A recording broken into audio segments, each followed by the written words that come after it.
At this point, I don't care what the pretendians think they are. They could tell me they were a dog or an alien from space, and I'm gonna just say, okay. What I hate the most is that the pretendians are so loud and wrong online, and it makes people think all Black Americans are dumb or we lack logic. So you mean to tell me Europeans go to Europe, Germans go to Germany, Caucasians go to the Caucasus Mountains? Every nationality ties to a landmass. Germany is a country within Europe, and the Caucasus Mountains are a region that people who are Caucasian stem from, not a country. But continue. Jamaicans go to Jamaica, Hondurans go to Honduras. Africans don't even say they're African. They say Kenyan, Nigerian, Zimbabwean, wherever they from, you feel me? Jamaica, Honduras, and Puerto Rico are made up countries in the Americas, just like the United States of America. Do you know who are the people that exist within Puerto Rico, Jamaica, and Honduras? The native Taino Indians, Arawak Indians, Carib Indians, Africans who are descendants of formerly enslaved Africans, and Europeans. The same exact makeup of people who are in America. And we are called Black American because we are American. Now that we've eliminated pretty much everybody, who is from America? I need to know who is from America.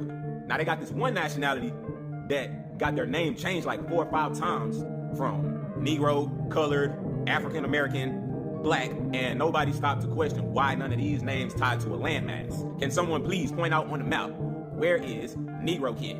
Where is colored kin? Where is Africa America? Where is Black kin? And we just keep letting this happen. Who are the true Americans? So in the same vein that you're trying to prove a conspiracy theory that we are Native American, you are ignoring the fact that the Native Americans, the indigenous people of the Americas, exist and are still alive today. And furthermore, the descendants of those formerly enslaved people, us, are factually American because we were forcibly brought here and we are the foundation of this nation.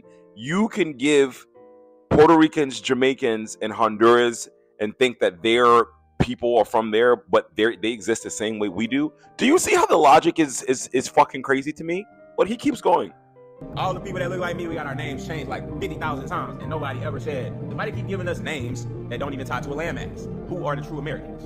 Do not say the Indians. Indians go to India. If the Indians was here, India would want something to do with that because India is tied to India. You feel me? So if the Indians was here first, this place would have been called India. So they probably changed the name of this place too, if you see the patterns that's going on. So who's from America? The premise of your video is just so flawed. Black is not a nationality, okay? Black is our ethnic group, and it's a race. We are American. America is a made-up country in the continent of North America, which I'm sure the natives and indigenous people never called America. The name America comes from the explorers that came from Europe, and then they named the continents after him. I was having a discussion with my friends yesterday about how dumb people can be and like how comprehension and literacy are really off and how people take ideas and they don't really understand what they're saying or digesting. And it's hard for me to fathom that someone could be this dumb and this loud and so sure of himself while contradicting himself within the same breath or just like not knowing what he's talking about. And there are thousands of comments of people agreeing with him. There's no Blackistan or Colorstan. Are you fucking kidding me right now? Are we being for real right now, guys? Pretendians really do me in. They really do me in, bro. Delineation movements, the Pretendian, the FBA, and ADOS movements are growing rapidly online, and it's because people are fucking dumb. You don't know the history of how all these countries were created, so you're saying that the people from Jamaica, Puerto Rico, and Honduras, I don't know why those 3 particular ones, even though there's more, that they are really Jamaican. Like, what makes a Jamaican Jamaican to you? What makes a Honduran Honduran to you that wouldn't make a Black American a Black American to you?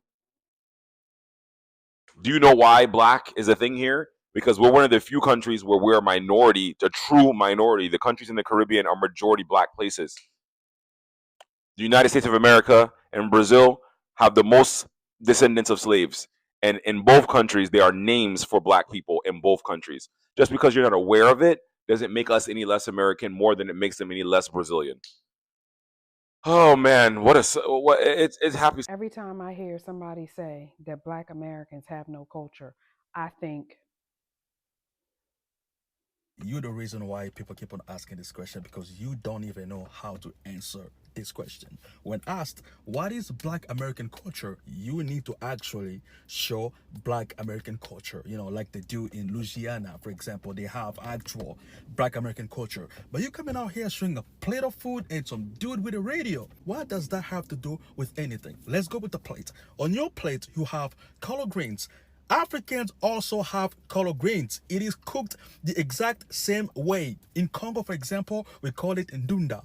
Same thing. And on top of that, you have the audacity to show mac and cheese. Mac and cheese. Two of the most European creations ever. I remember one time I saw a guy who said, oh, mac and cheese is in Black American creation. Listen. Y'all need to be serious. Okay, when you start talking about things like this, you need to be serious. This is why people look at you funny, because you're saying things that don't make sense. A guy said mac and cheese is a Black American creation. He said some dude named Hemming, I think Hemming, created it. No, he did not create it. Maybe he helped popularize it. I don't know, but he did not create it. Mac and cheese. Listen. Cheese is probably one of the most French thing that you will find out here. Cheese. And don't even get me started on mac. That's literally short for macaroni. That's an Italian word, okay? So how come a French thing and an Italian thing is part of your culture? This is the reason why people keep on asking y'all these stupid questions, because you don't even know how to answer it. Answer the question properly and people will leave it alone. I don't even see the reason to talk about the other thing, because that's just a black man with a radio. I understand what it symbolizes is hip hop. I get it, but that man is wearing a Kango, okay? That's literally a company owned by a white man. You know what? It's crazy how a lot of people are just quick to jump in the comment section talking about I'm not from Africa. My ancestors weren't from Africa. They was never from Africa and stuff like that. And okay, cool. I don't get it. Nobody wants you to be from Africa. Africa is not looking for people. It's a whole continent of its own. That's what people need to understand. Africa is the second largest continent in the whole wide world. They don't need people. Africa got a lot of people.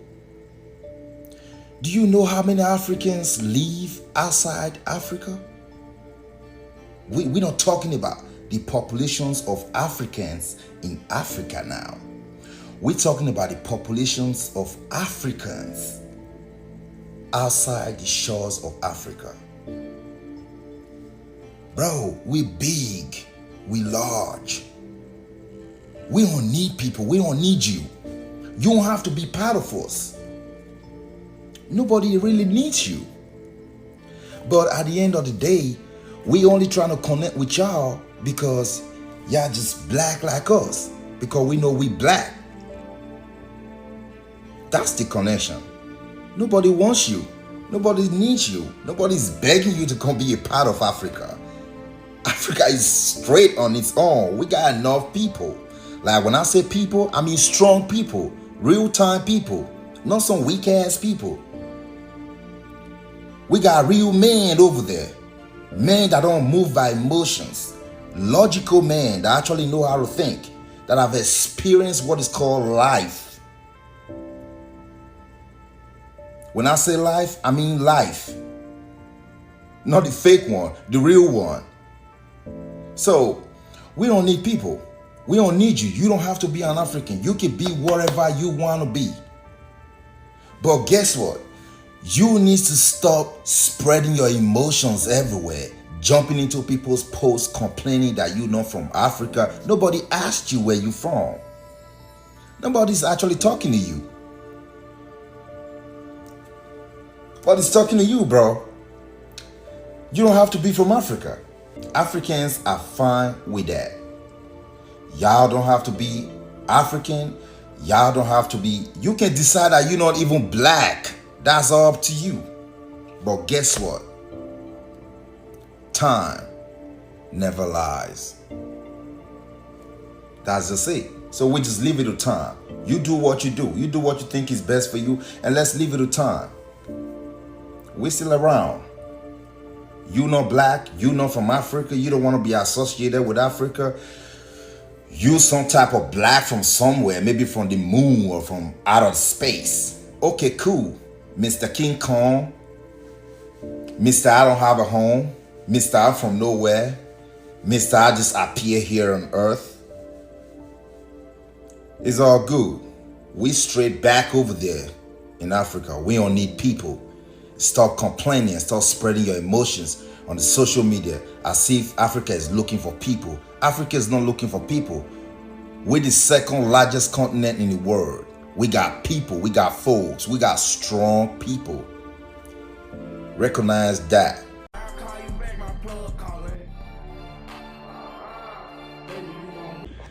Oh, can you say that again?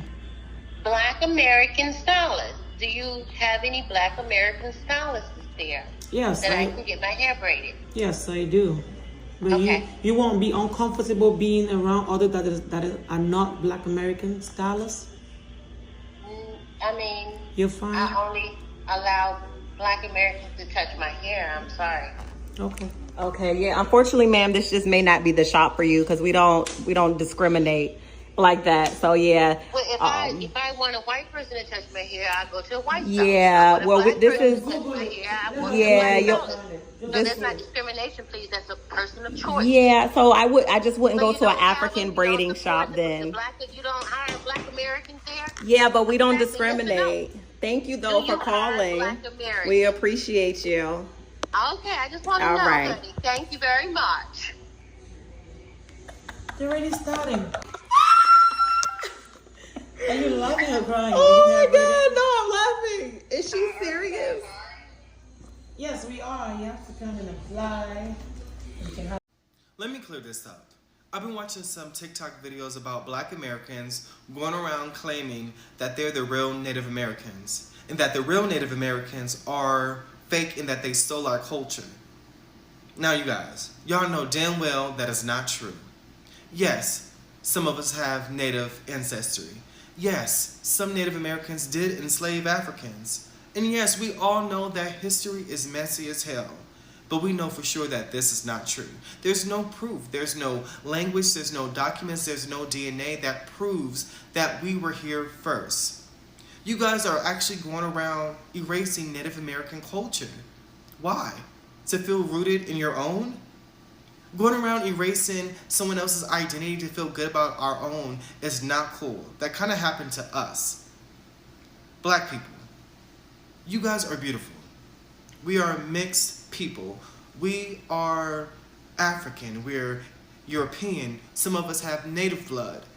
We are a beautiful mix. There's no need for us to go around trying to erase someone else's identity just to feel good about our own. Know that you are loved, whether you're dark skinned, you're light skinned, whatever you may be. We've been through hella shit. We have. But don't go around here treating other people the same way we got treated. You're loved. Accept that. Be proud of who you are. Black people, Black American people, listen. We gotta stop this Indian crap. We have to stop this Indian crap, okay? We have people from the Native or Indigenous American community. They on this app. They calling you guys out. I'm calling you guys out, okay? I understand that we have a long, twisted history, but I'm here to tell you that we are not them, okay? Now, if we want to get technical on the verbiage, okay? Let's get technical on the verbiage. Are FBA, Black Americans, native to the land of America? Yes. Are we native to the concept of what America is? Yes. But that's it. We're not Indians. We weren't running around here with feathers. We're not, those are not our people, okay? This is two different races. Did some runaway slaves and some freedmen intermingle and intertwine with them? Yes, some. So that means there's a couple of them running around. But for the most part, can we please stop trying to claim that we are indigenous Indians? Let them people have their own culture. What you're doing is this. The actual black Indians, like the Yamasee tribe, you take away the validity from their argument because your black ass is claiming to be Indian, and we can clearly see that you're not, okay? You can imagine if I was claiming to be Indian. I'm a black American, okay? We mixed with a bunch of different stuff, all right? But how crazy would it look if I'm claiming to be an indigenous Indian? It's ridiculous. They know it's ridiculous, and other blacks know it's ridiculous. So let them people have their own culture, right? We don't need to be fighting them for their culture, for their history. We have our own history. We have our own culture. We've done great things. Let's be proud of who we are. To my fellow African Americans, why are we even considering embracing the concept of foundational Black American? It doesn't make any sense. First thing is, why do we assume that the outer world would be able to tell the difference between an African American and an African? I mean, honestly, maybe some of us would like to think we look a lot different, but trust me, I've been to West Africa and you'd be surprised you'll see everybody's cousin over there. Now, I'm not saying that we don't have a lot of other mixtures. You know, we probably, myself, for instance, I am quite a mixture of different types of West African. Then I have some European thrown in there. A lot of us do have that. But we are embracing a concept in an attempt to say that we're different from another group of people, okay? When in fact, I think it's well known that for a lot of white people, they can't tell us apart at all. Now, I understand wanting to say, this is our culture and that's their culture. But, then again, I kind of don't understand that because we have so much of our culture that actually comes from West Africa. And please believe me, I'm an anthropologist. I've been over to West Africa, and one of the most interesting things was seeing things that we do that we literally got from there. Some of the things we do, they are literally doing the same thing, okay? So we create a concept that says, hey, we're different. We want you to make a difference. And then they're going so far as to put this on the census. So for me, I stop and think, well, why would we create a system that is designed to have the larger group have to come into our group and pick out who's who and what's what? Why would we do that? We are basically opening ourselves up to a lot of scrutiny, and we see what's happening now. I mean, basically, what makes us think that they're going to come in and only take Africans if that's what they decide to do? Or this doesn't make any sense, okay? Bottom line is we should stick together as a group. At least that way, we won't allow people to come into our community and start poking and prodding around. That is the last thing that we need because, like I said, many of us would get caught up in a movement like that. Now, don't get me wrong. I don't think that we should try to kick anybody out here. I'm totally not xenophobic. But, I mean, that's just one of the issues I see with it. So bottom line, to the outer group, we don't look that much different. And a lot of times they can't tell us apart one from another.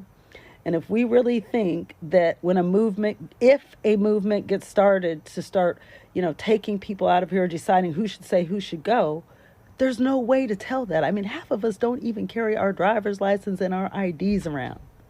So for me, I think we'll have more power keeping our group together if we want to discuss this amongst ourselves, but going so far as to put all this on the census, that's going to be a problem. Well, last time I was here, we talked about 89% of African Americans have Native in their lineage. I know you fucking lying, bitch. All black people have Native American ancestry. It's the biggest myth in American genealogy. The truth is, most of us are actually less than 1% Native American. Those features of your great-grandmothers likely came from another source, the white ancestors that surfaced on our family trees during slavery. But if you're still curious to find out what, if any, percentage of your ancestors were Native American, or how African or how European you really are, a DNA test is your best bet. So, I got my ancestry DNA results back. And let me tell you, I've been told my entire life by my family that we were Native American. Probably slaves to Native American. That's why they thought we were Native American. Because I got my results back. And let me tell you. 48% Nigeria, 18% Congo, Cameroon, Western Bantu people, 10% Mali, 8% Benin and Togo, 5% Ivory Coast and Ghana, 5% Scotland, 2% Wales, 2% England and Northern Europe, 1% Sweden, 1% Spain. So basically, I'm just a typical American. There's no Native American in me, nowhere. There's no Native American in me, nowhere.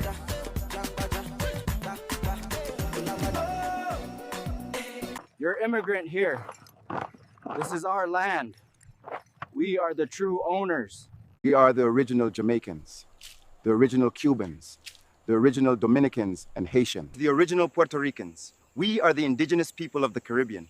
We are the ones the Spanish called Indios, the ones Columbus saw first. We were already here, before the ships with crosses came, before the sugarcane fields bled sweat and chains. Before the drums of Africa echoed across these coasts, our footsteps were already deep in this soil. We are Native Americans. We are the ones Columbus and his men first saw when they invaded us. Before enslaved Africans were dragged in chains, we were already here. I am Taino. My ancestors came from the great riverines of South America, sailing north in canoes over centuries. We call the lands Caimaca, Quisqueya, Borican, Cuba. Through the Orinoco, up the chain of islands we called Boriquen. I am Arawak. My people stretched from the Amazon all the way through the Guianas and into the Antilles. We were master navigators. We followed the winds and stars, settling the islands in waves, thousands of years before a European ever dreamed of sailing west. I am Kalipona, Island Carib, fierce defenders of the Lesser Antilles. The Spaniards feared us, called us cannibals, Caribes. But we were warriors, not savages. We never bowed. We fought for every palm tree, every wave, every sacred hill. I am Anacaona, golden flower of Charagua, queen, poet, diplomat. They invited me to a peace feast and they got rid of me. They turned my people to ashes. The sky went black with our screams. But I never bowed. They may destroyed my body, but they will not erase my spirit.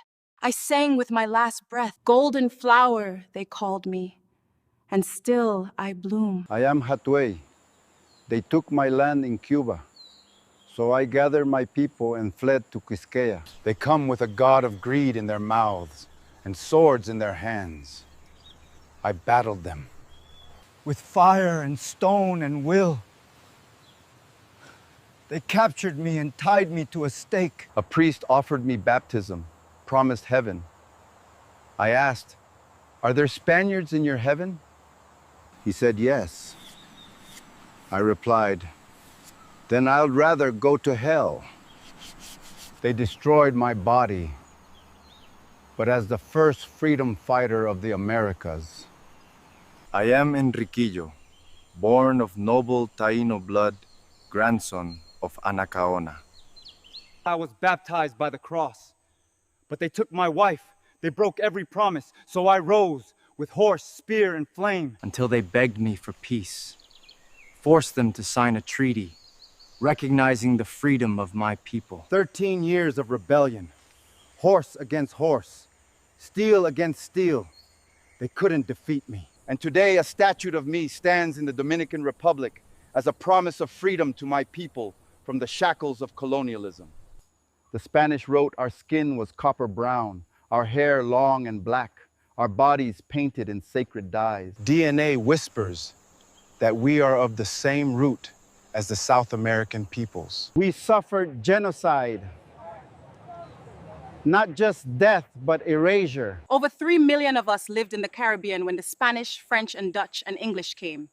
In a few decades, we were counted in the thousands. Mothers saw their babies taken. Men were worked until they dropped in gold mines. Women were taken advantage beneath crosses. Priests claimed to save our souls while our bodies were destroyed. Spanish friar Bartolomé de las Casas wrote, "What we committed in the Indies stands out among the most unjust, cruel, and horrible crimes ever committed by mankind." We grew yuca, maize, sweet potato. We made cassave long before bread came. We prayed to Yucahu, our spirit of cassava and life, and Atabey, goddess of the waters. We buried our dead with respect, skulls pointing west to the land of the ancestors. When Columbus landed in 1492, he wrote of us, "They are well-built people with handsome bodies and good faces." But he didn't understand our language, our soul, our laws, disease, gold lust, and yet we remain. In the faces of children in Loíza, in the cheekbones of old women in Santiago, in the faces of modern Dominicans, Puerto Ricans, Cubans, and Jamaicans. In the blood of the Garifuna, a symbol of unity of African and Native American blood. In the Kalinago's indigenous roots in Dominica, our mothers were Native American and our fathers African heritage. We are not extinct. We are memory made flesh.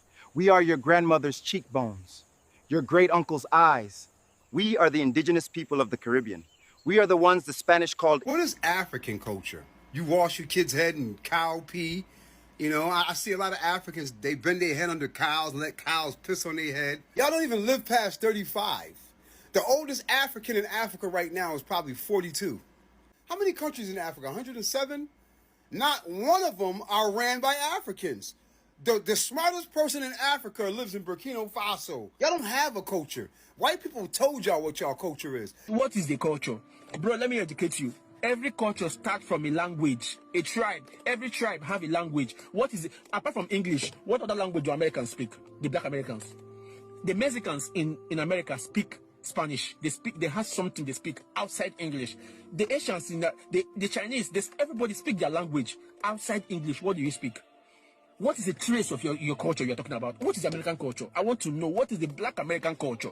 I keep hearing this culture. Bro, the Black Americans are the culture, maybe baby mama culture. You know, single women having 3 kids. That's probably their culture. Or the numbers of the highest incarcerated Black young men in America. That's their culture. I don't know. Is it the pum culture? The gang banging culture? Is that the culture? Bro, the Black American culture is about wearing, let's say, wearing the Nikes, they want to be on the trend game, you know? These are the culture.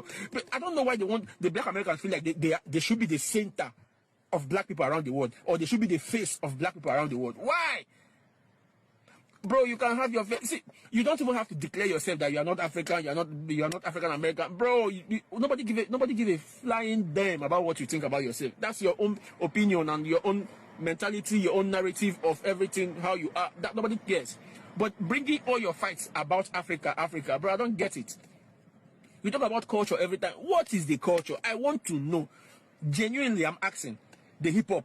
You want to say the hip hop? The music is your culture. I don't get it. Eminem is not black, but he do more hip hop probably than of America. We always been here. If you don't look like us, you are not native or original to America, and that's facts. Our history in the Americas is over 25,000 years old. We are the original people here. I got a question for Black Americans that think they came from Africa. Okay? Listen up. Have you ever seen an African from Africa over there with an afro and a beard? I'm waiting. No, you haven't. You know why? Because we're not from Africa. You know what I'm saying? We're not from Africa. Their hair don't grow like ours. They don't grow beards. They don't. I mean, no shame to them, but I'm just saying, this is the difference. You know what I'm saying? We don't know nothing about Africa. We don't know no people from Africa. Our lineage is descendants of Africa, but we from America. We're Americans. Stop thinking that you're African and save your... But he saved himself in that video because he started to say, we may be descendants from Africa, but we're American. You're talking two things at the same time. You're concerned about Africans not having hair, so therefore you think that you are different than Africans, or maybe you think that you are better than Africans because you, I guess what, being black in America, black man in America, you get a beard and you get hair. I don't know what that is about. And I don't know what the obsession with hair is. Every day on this internet, we try to explain to you how versatile African people's hair is. Let me tell you an example, okay?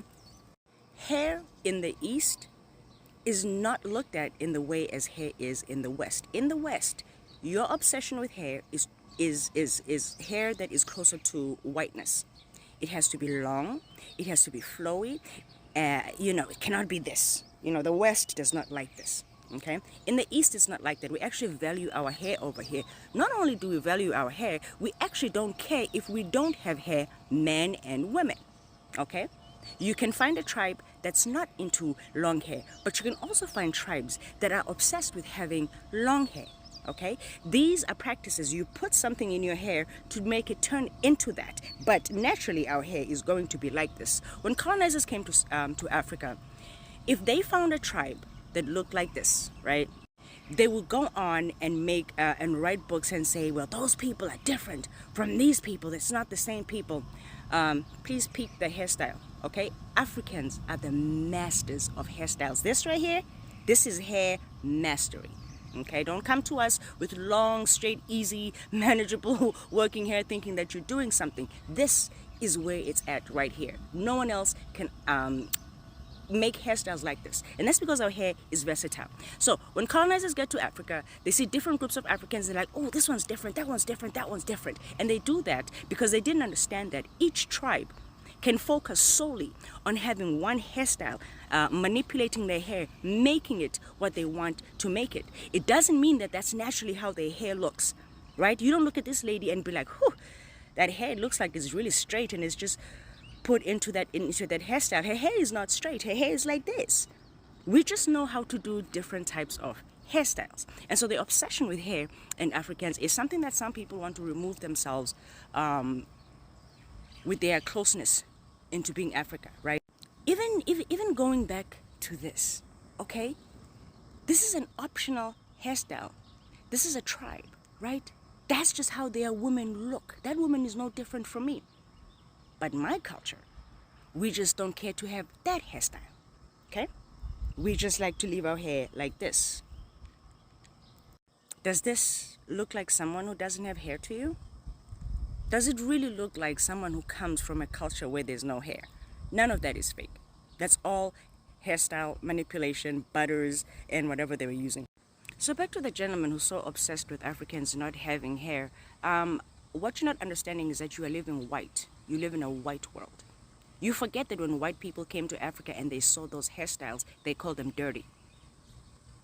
You don't know that our hair was cut. I was born in 1981 and did go to schools that didn't want us to have hair long that touched our collar because it made our collar filthy.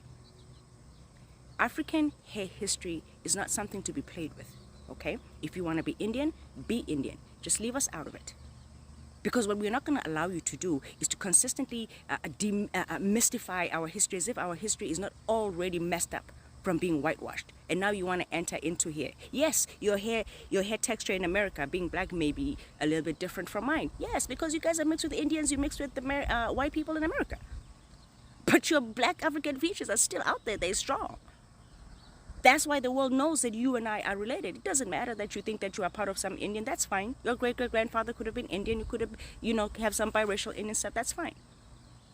But stop this nonsense and just accept that you are nothing but a westernized a black person who is unable to see a point of view from the Eastern world and from what other black people in the world that are not influenced by trying so hard to have big afros. We can all have big afros in Africa. We choose not to, based on our tribes and our preferences. Why should African black men have a beard if they don't want to have a beard? I don't understand like your obsession with hair. But I know that whenever black people bring hair into it, it's because they're trying to bring some biraciality into it and claim some superiority over hair. This only comes up because they want to say, we may look like you, but our hair is better because we're mixed with Indian. People you call black Americans are not from Africa, from America. First of all, I'm about to bust that dry bubble that y'all got thinking that everything and everybody comes from Africa. How can humanity come from Africa when all of Africa's food comes from the rest of the world? Your biggest cash crops, cocoa and cassava, both come from America. Abutseki just we are kumba kuno ku Zimbabwe. Hey, come back home, Shamari. Your brother is waiting for you, Jay Preza. Eh? Your brother Jay Praise is waiting. You African. African food comes from America. time, I have come to a conclusion that education in America is illegal. You guys, you make me laugh. As old as you are.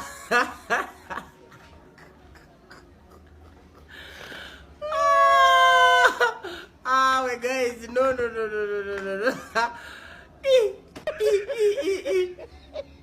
Sure. Lazy. German. I gonna German. The way you are, as old as you are. How could you even say that African food comes from America? Comes from the rest of the world? Go back and start Mr. Man.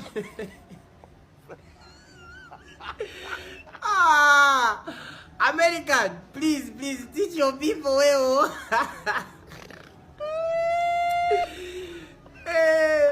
Please tell me you are just a comedian like me. My dear, if this is the real you, a real speaking like it's coming from you, I'm afraid you've got a long way to go. You've got a long way to go in this life. By the way, my brother, just come back here home in Africa. You're African, okay? Just come back. Come back here in Zimbabwe. You look Zimbabwe. Your brother Jay Praise is waiting for you. In fact, let me sing for you. Hanimana siku zahana. Atikundi baba aripo favor. Uzaiona favor. You are going to see the favor of God. Just come back here. Look what ye. Come on, Wena. Come on.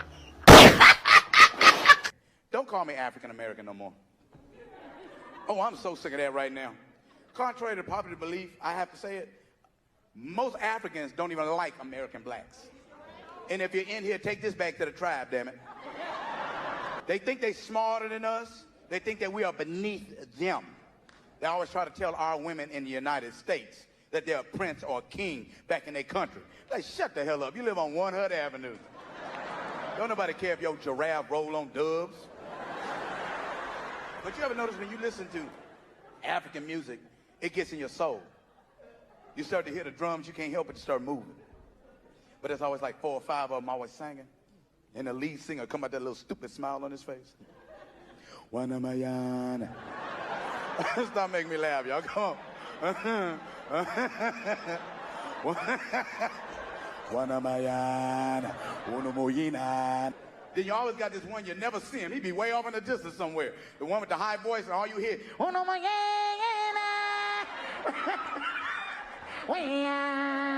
a friend of mine introduced me to this African family. And they invited me over their house for dinner. But my friend said, man, don't go over there. Oh my God, I wish I would have listened. I don't know what they was cooking.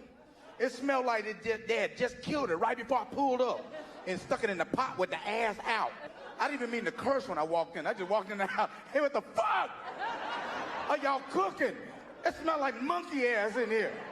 He was like, no, that is nutrients. No, that is ass. Let me tell you something about black people. If you stink and we smell you, oh, we gonna talk about you. I'm walking through the Atlanta airport minding my own business, trying to catch a flight. I don't know where this African woman came from. She just appeared. She was just right there. And she, I mean, pure African. She had the hair rolled up, the tight skin, the gray feet. She had, what? The feet ain't gray? The feet ain't gray. Her feet were so ashy, it looked like she had on charcoal socks, I swear to God. Well, I don't know how many of you Africans are triggered by the jokes, but can we roast back? Are people going to come crying when we start roasting back? People be acting like they never know this. Okay. Africans come here looking to us to be skin folk. They already got a deal, with the discrimination of being an immigrant, and then they look to black people for comfort, black Americans for comfort, and they don't get none. That is what you need to be focused on before you as a black person try to open your mouth against other groups of people of color. It's already disheartening to receive discrimination from everybody else who is not black. But when you look to your own people who are so far removed from their culture and you look to them for comfort and they treat you like dirt too, it's a different type of disheartening. You know, Africans don't have to come here and help us advance our medicine, advance our skills. Goes back to the Gorilla Glue lady. Okay, an African doctor was the one who saved her hair. He used simple olive oil and some other natural ingredients to remove that glue from her hair. So the least that we can do when Africans come here is be way more kind and inviting to them instead of being so discriminatory. But here's the thing. You got 4 grandparents. You got 8 great-grandparents. You got 16 great-great, 32 great-great-great, 64 great-great-great-great, 108 great-great-great-great-great. Can I ask you a question? If you got 108, 5 or 6 times great-grandparents, and one of them is a Cherokee, one of them is a Choctaw, one of them is a Seminole, one of them is a Chickasaw, how the hell you stop being black? Do you feel me? Nah, I feel you. You look like Shaka Zulu talking about, I ain't come from Africa. I was already here. Please. And it's crazy that you say that because my cousins, they are real quarter Native American. Their grandmother was straight. You feel me? I knew her. Lived right in West Philly. But they never was like, oh, I'm Native American or I'm Indian. They was like, I'm black. You feel Black me? people don't want to be black. Yeah. So we always coming up with new things to be because we think Africans who are in America, please, people should take care. This is the first form of jealousy. They will start by complaining. They have seen how there is no gang violence in the African community. There is no mass drug selling in the African community. There is no mass killing of Africans. They are seeing how the African communities in America are thriving and they are making money and trying to fix their home abroad. And now it's jealousy that they cannot follow in suit. They are just jealous that their communities cannot be like us. We accept. We are village people, but we are not in prison. We are not the ones who are making American government make money off of prisons. We are not the ones who are making drug traffickers make money out of useless youths. We are not the ones giving money to gun companies so that they kill and say, pa, pa, pa, pa, pa, shoot yourself up and down. In fact, if I want to, any Nigerian, just go to Chicago, O Block, start selling coffin, you'll be a billionaire. Those children will kill themselves, they will make you a billionaire. Start selling coffin. Anybody, if you're a black, if you're an African, go to this black American neighborhoods and start selling coffins. You must be a millionaire. You must be a millionaire in American dollars. Those people will kill themselves by themselves. So, please, people should take care. That's the first form of jealousy. They are not complaining. It's jealousy. They're just jealous that the primitive people are doing better than them. The sophisticated people. Now, black Americans are coming after us again. What have we done? What have we done? We are not claiming you people. We have never claimed you people. It's the white man that keeps reminding you people, that I keep telling you people that it is not your land. The land you are in is not your land. You are slaves. You are minorities. It's them. It's not us. People should not come and blame us. Why are you blaming us? What have we Africans done? Okay, you are looking for a way to pour your anger on Africans. You have to boycott African business. Boycott the business. African businesses are not for you people. African businesses are for Africans who have traveled abroad. The money an African was spent to travel to America. You, a black American, you don't have. And you call us poor. It takes typically, I've never tried to travel to America, but let me say it takes typically maybe even $10,000. There are people who pay far more, $10,000 to travel to America as an African. You, a black American, you people don't have that. All the people from O Block, all the people from Section 8, all the people from the projects in poor neighborhoods, can you have $10,000 in your savings? You are coming to talk to us Africans. Can you have $10,000 in your savings? I'm laughing at our African name. You say they call us Mumbutu, Shambutu, Kambutu. No problem. Those are what we call our traditional names. If you translate to English, it means something. That's just the way we call the word in English, but in our dialect. What is your own traditional name? Mine is in Chake. What is your traditional name? Shakira Nigwa, Teshon, Jordan. What does it mean? What does it translate to? You people are not Africans. You people are Red Indians. Oh yeah, speak Red Indianese, let me hear. You don't know Red Indianese. I like the white man, The white man will remind you your history. They will not teach you anything. They will not teach you just how to make money. They will not teach you how to build your society. But you know what they will teach you people? How you were slaves who were brought from Africa. They will remind you, this is not your home. This is not your home. This is not your home. And you people now have your identity crisis. Please leave us alone. Our businesses are for us who have traveled abroad. Leave us alone. We are 10 times better than you. We are smarter than you people. We have culture that you people don't have. You guys make it hard, man. I try not to be petty, but you make it hard. So after the elections, African Americans, you decided to take a step back. You'd done the heavy lifting. You'd carried the movement on your backs, and you figured it was time to see this one out. You know, let everybody else organize. Let others finally show up. And honestly, you deserved that rest. But now that you've decided to get back in the ring, your first move is to organize against Africans? Africans? With all the problems that we have, you put Africans at the top? With everything happening, this is where you draw the line? Braiding hair? Of all the urgent fights waiting to be picked, education, housing, Medicaid, tax policy, you chose to go after African braid shops because Essence Fest was sold and the culture vibe changed? That's it? That's it? Look, I understand the frustration of feeling erased, but attacking Africans for braiding hair, isn't it? You're not challenging power. You're shadowboxing your cousins.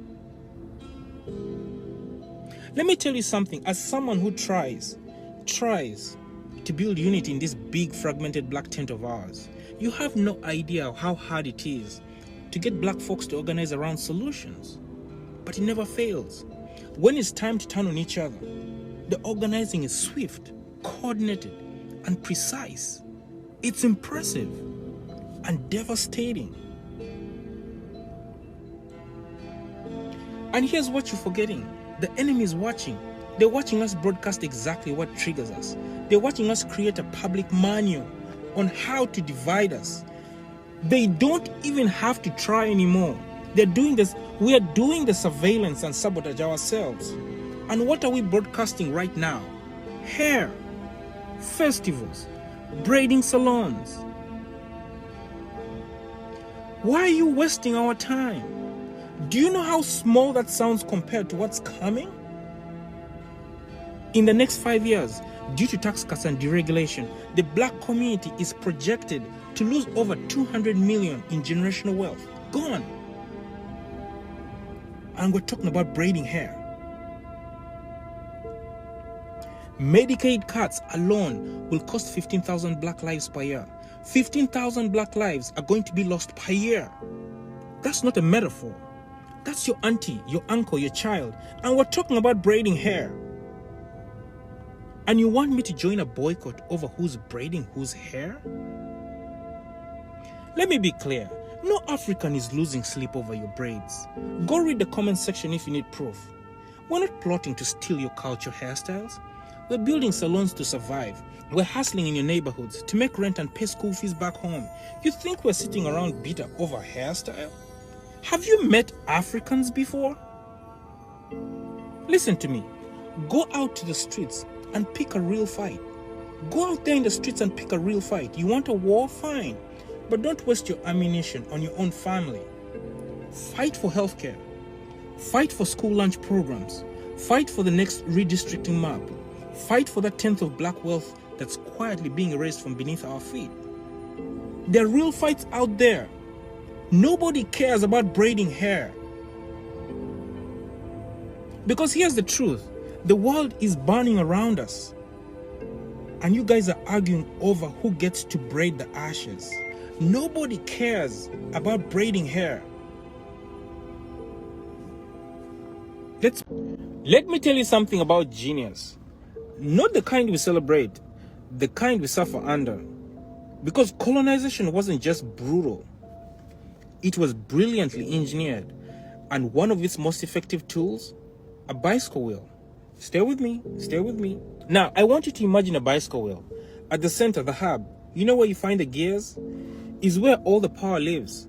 That's the colonial elite, the white governors, the imperial families, the bankers, the CEOs. That center doesn't move. It turns everything else. Then we move to the spokes, right? Long, strong, and perfectly spaced. Each spoke is an institution: law, education, religion, military, finance. These are the tools that keep the rim in place and connect the people to power without ever letting them touch it. Now, what's the rim? That's the buffer class. In colonized Africa, that might have been the Asian merchants. In parts of the Caribbean, Arab intermediaries. In the Americas, Korean store owners or even upwardly mobile immigrants. Not quite the ruling class, but close enough to be trusted to manage the tire. And then we come to the tire. The black masses, the indigenous workers, the people who touch the ground. They absorb the friction, the pressure, the dirt, the violence. But they also keep this wheel moving, because without the tire, the system doesn't go anywhere. Colonial powers didn't just conquer land. They created machines of control, and they understood that brute force wasn't sustainable. So they created buffer classes to absorb rebellion, to stand between them and the uprising, to make the system seem fair, even as it spun in one direction. They made sure the tire fought the rim, not the hub, not the gears. Now let's fast forward. Let's look at American cities. You remember when Rodney King got beaten? Black neighborhoods exploded. But guess whose stores got looted? Not Wall Street, not Beverly Hills. Chinatown, Koreatown, the Rim. Because the system trains us to punch sideways, not up. You know, like how black people fight each other all the time? We punch sideways. We never go upwards. The hub, it still remains untouched, still turning, still watching. If you want to fix a bicycle, you don't yell at the tire. You don't blame the spokes. You go to the hub, to the gears. That means we have to stop being workers who power the ride and start being engineers who redesign the wheel. It means building institutions instead of just protesting them. Educating ourselves on systems, not just symptoms. And forming alliances with buffers who want out. Because trust me, most of them do. And above all, it means refusing to keep the wheel spinning just because it's all we've ever known. So before I go, I need you to understand this. The tire may touch the ground, but the hub directs the journey. If you're always in motion but never in control, maybe it's time to get off the bike and build a vehicle of your own. Let's move. Shame on you. Yeah, I said it. You're still blaming immigrants for your ineducation, for your poverty, for your stagnation. Yes, you. The I was born here. The my people built this. The America is mine crowd. You're mad at a barefoot runner who started behind the line and still lapped you. The system may be broken, but it was broken in your favor first. And instead of building, you've been busy blaming. Immigrants didn't defund your school. They didn't redline your grandma's house. They didn't gut your pensions. They didn't replace your job with a robot. You know who did. Yes, you do. You know who did. And instead of organizing, you laughed when they struggled with English. You told them to go back home, as if home wasn't where the heart fights hardest to eat. You mocked the men in kitchens. You mocked the women cleaning bathrooms. And you mocked the kids with accents. And now their English is better than yours. Now their kids are top of the class. Now that illegal has got a business license and owns a fleet of trucks. Now the quinceañera dress made your daughter's prom look like she borrowed it from Goodwill. And you're mad. You're not mad because they stole anything. You're mad because they did it with nothing. And you had everything. And you still stayed still. The billionaire told you they were the problem and you believed him. He waved a flag in one hand and stole your future with the other. And you stood clapping while your job got automated, while your rent doubled, while your children got funneled into debt and your neighborhood turned into an Airbnb. You thought they were going to protect you. You thought owning the libs was a business plan.